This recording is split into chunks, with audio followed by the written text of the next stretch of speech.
Teka muna, attorney, nakalagay sa batas na may rights ang Sexual ang intimacy. dalawa para sa Yes. sexual intimacy. Yes. Paano ipinaliwanag yun ng law?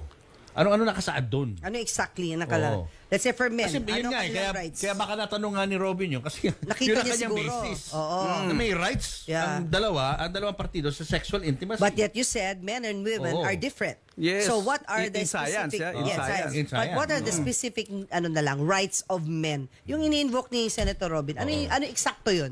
Actually, nakapantay siya doon sa Pantay. family code. Kung anong rights ng babae, yun din ang rights ng lalaki. Oo. Na hindi siya men only, favor to men, hindi siya favor to women.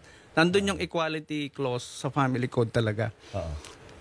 Wala din yung explanation. Walang explanation. Wala. Wala. Wala. Basta may rights to sexual intimacy, hanggang doon lang. Dapat Kaya- may explanation. So, ibig sabihin, Dr. Angelo, kapag consistent, no? Yung kumbaga, let's say, for example, may isang taon na tumatanggi si Mrs. o si Ibang Mr. klase na yan.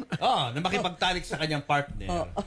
Pwede nang gamiting Rason na basis yan. yun para idemanda. Yes. Ayun, Yes, may yung ano partner na yan. mo. Oo, yun na nga yung sasabihin sana ni Attorney Kapunan eh.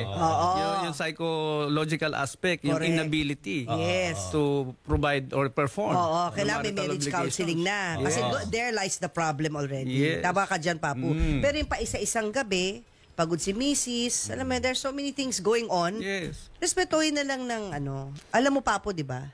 Alam mo yun, di ba? Oo. Waiting. Expert ako dyan. Gusto mo, ako interview mo after si Dr. Angelo eh. Marami ako masasagot dyan. Maniwala yung mga viewers natin. Marami ako masasagot. Maniwala. Eto. Gusto kong kunin ang comment ni Dr. Angelo dito sa sinabi ni Senator Robin na yung mga asawa ay dapat magsilbi. Yan. Oh. He used Kumbaga, that word. Asawa Serve. dapat ay mag-serve sa kanilang mga partners. Let's put that Ang mga into the mister. right context, ha? Sa pagkakaalam ko, nandun yan sa Islamic law nila eh. Yung baka yun Islamic ang law nila. basis niya. Oo, yun ang basis niya. Serve. Pero wala yun sa family code natin. Mutual respect, mutual service, mutual honor, Yeah. mutual love. Ibig sabihin, both should agree. Yes. Alright. Should agree. Both So- should supply. Okay. Agree Both to should supply. So Yes. kung nangyari na nga ang hindi dapat mangyari, let's say for example ay pinilit ng lalaki sa ang kanyang misis kahit ayaw nito, may grounds ba yun para sabihing rape yun nangyari? Marital rape. Yan. Malinaw ang marital rape tungkol doon. Kapag pinuwersa, Kahit asawa, kahit asawa, covered ng batas. Yun. Yung At anti-marital anong parusa doon na Doc? 20 to 40 years. Imprisonment. Ganon din. Kung ano yung ordinary na rape, Yes. ganon din sa mister at Yes. naggagawin sa misis niya. Yes. Ganon din yung paglalaki naman yung complainant. O pwede rin si misis ang mang-rape kay mister. Yes. Tapos ganon din ang parusa. So whether 20 within to the 40 bounds of the intimacy of marriage or outside, like a stranger Yes. raping someone, pareho ng haba ng Yes, parusa. yes. 20 to di ba 20 to reclusion 40 years. Reclusion perpetua. Yes. Reclusion perpetua.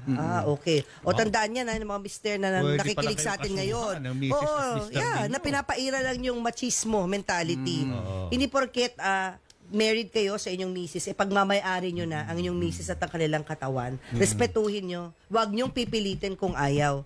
Pwede kayo makasuhan ng rape. Kasi maraming ganyan, di ba, pag nalalasing, Yes. pinipilit talaga, sinasabi sa mister, may karapatan ako sa'yo, mga ganyan. Marami yan. Ay, may Ang hangganan. Oh, Yung yes. iba nga, sir, binubugbog pa eh. Misis pag ayaw. Oo, di ba? It's all a result of ignorance. Yan, tama. Yes. So Ignorance at of the least law. ngayon ay paliwanag natin doon sa Yeah. mga viewers natin na hindi pwedeng pilitin.